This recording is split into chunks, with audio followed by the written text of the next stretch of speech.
మన భాష వాళ్ళు, మన జాతి వాళ్ళు, మన మతం వాళ్ళే ఐకమత్యం లేని వాళ్ళు అంటారు. అంటే మనం అవ్వడం వల్లే లేదు అది, అంతే అనుమానం. అంటే మనలోనే లేదు, మనమే ఇంకోటితో కలవడానికి సిద్ధంగా లేము. అంచేది ముందు పరిష్కరించుకోవలసింది లోపల వ్యవహారాన్ని, అంతర్ముఖ సమారాధ్య,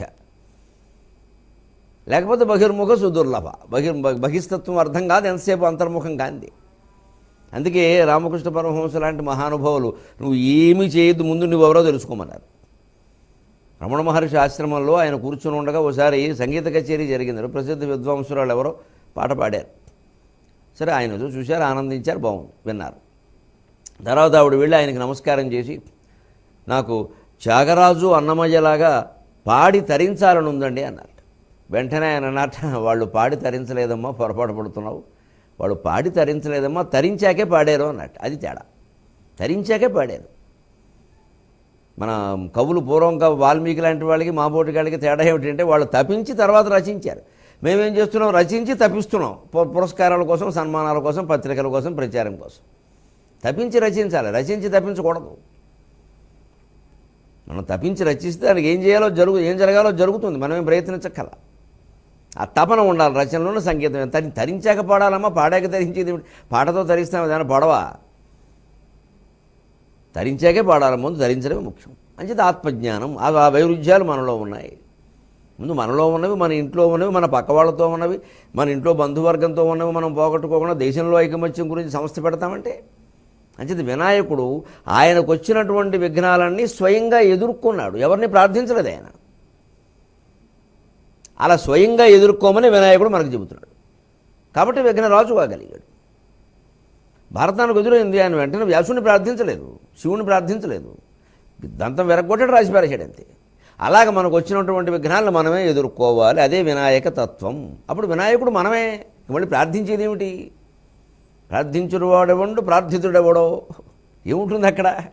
ఈ తత్వాన్ని, దేవతల జీవితాన్ని, చర్యలని గమనించి దాన్ని మన జీవితానికి అన్వయించుకుని మనం అలా ఎందుకు ఉండలేకపోతున్నామో తెలుసుకుని ఉండే ప్రయత్నం చేయాలి తప్ప ఆ వినాయకుడిని పెట్టేస్తే విఘ్నాలన్నీ పోతాయి, దానికి మళ్ళీ కుడివైపు తొండం పెడితే ఈ విఘ్నం పోతుంది, ఎడం వైపు తొండం పెడితే ఈ విఘ్నం పోతుందని ఈ నమ్మకాల్లో పడితే పిచ్చి మనుషుల కింద తయారవుతాం. అంటే ఎన్ని వేల ఏళ్ళు ఈ పూజలు జరిగినా మన సమస్యలు ఎందుకు పరిష్కారం అంటే చిత్తశుద్ధి లేదు. ప్రార్థన సంస్కృతి పెరగాలి మనలో. ఆ ప్రార్థన తత్వం పెరిగితే భగవంతుడు పలికి తీరతాడు. ఇతరులు వ్యాపిస్తున్నారు గమనించండి, వాళ్ళు ప్రార్థన చేస్తారు. మొహమాటం లేకుండా వినాయక చెబుతున్నాడు. అరేబియన్ దేశాలన్నీ ఏమీ తినడానికి కూడా తిండి లేక మలమల మాడిపోయాయి ఒక 60 ఏళ్ల క్రితం. మీరు గమనించుకోండి చరిత్రలు. ఏముందండి 60-70 ఏళ్ల క్రితం ఇరాక్, ఇరాను, దుబాయ్, అబుదాబి ఇవన్నీ దేశాలు అసలు పేర్లు ఎవరికైనా తెలుసా? ఏమీ లేదు అక్కడ.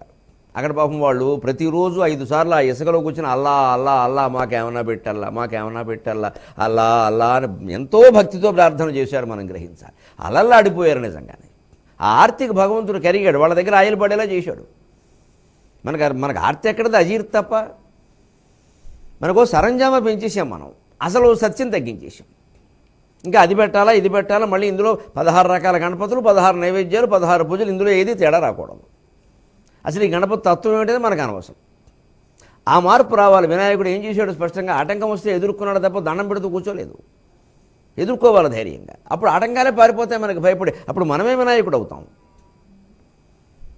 ఎవరిని ఆనచే ధరణినెంతటి విఘ్నములైన వ్రేల్మిడిన్ గవలమోలెరాలిపడు గంటము కూలిన వేళ దంతముంచి భునలాగి భారతమశేషము వ్రాసెనెవండు గౌరికి నవ్వుల పంట ఎవ్వడు వినాయకుడెవ్వడు వాని మ్రొక్కెదన్. గౌరికి నవ్వుల పంట ఎవ్వడు. గంటము కూలిన వేళ అనడానికి ముందు నవ్వు నవ్వాను గమనించి ఉంటారు కొంతమంది రసజ్ఞులైన సోదరీమణులు. వారికి అర్థమైపోతుంది. అభిమానులు కొంతమందికి నవ్వారంటే ఏదో ఎందుకు నవ్వాను అంటే, ఈ పద్యంలో మొదట ఇది నా సొంతం స్వయంకృతం, ఇది దీంట్లో మొదట ఇది రాయల. ఒక కళాశాల సభలో వినాయక చవితి నాడు మాట్లాడుతూ విద్యార్థులకు ఆదర్శంగా ఉండడం కోసం ఈ పాదం మార్చి